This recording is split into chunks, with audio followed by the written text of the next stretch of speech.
Bonjour et bienvenue sur le site apprentissagevirtuel.com. Dans cette leçon, nous allons apprendre à insérer et à modifier une image de type bitmap. Accédons à notre diapositive numéro 2, puis à l'aide de l'onglet Insertion du ruban, choisissons le bouton Images. Sélectionnons alors à l'intérieur de nos dossiers une image pouvant nous convenir. Une fois cette image positionnée, nous allons commencer par travailler sur sa dimension. Pour réduire une image, il nous suffit de prendre une poignée d'angle et de glisser vers l'intérieur ou l'extérieur. Nous devons impérativement prendre une poignée d'angle, autrement nous serions amenés à modifier le rapport largeur-hauteur. Annulons cette action.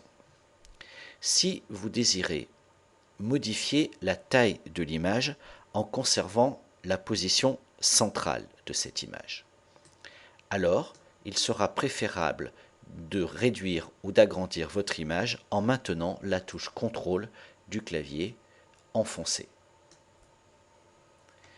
Regardons ensuite les principales options offertes par PowerPoint 2007. Sur l'onglet Format du ruban Outils Images, commençons par regarder la commande Rogner. Lorsque vous cliquez sur cette commande Rogner, vous voyez votre image venir s'encadrer par des poignées. Il suffit de déplacer ces poignées, ici par exemple en bas, ou là légèrement vers la droite, pour couper la partie que vous ne souhaitez pas conserver. Recliquez sur le bouton Rogner pour validation. Bien que PowerPoint ne soit pas un logiciel de retouche de photos, nous avons quand même quelques commandes à notre disposition, comme la possibilité à gauche d'augmenter ou de diminuer la lumière sur la photo. Ici, je vais la diminuer légèrement, ou modifier le contraste entre les couleurs. Ensuite, quelques effets de style nous sont proposés. Dans la partie style d'image, vous pourrez appliquer une autre forme ou un autre type de cadre à votre photographie. Ce cadre pouvant être recolorié ou modifié à l'aide de la commande bord de l'image.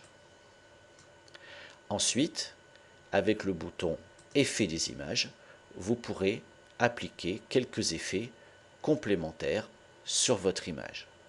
Là, par exemple, je vais appliquer un effet d'ombre externe sur mon image. Voilà, cette leçon est à présent terminée. Merci de l'avoir suivie et à bientôt pour une nouvelle leçon.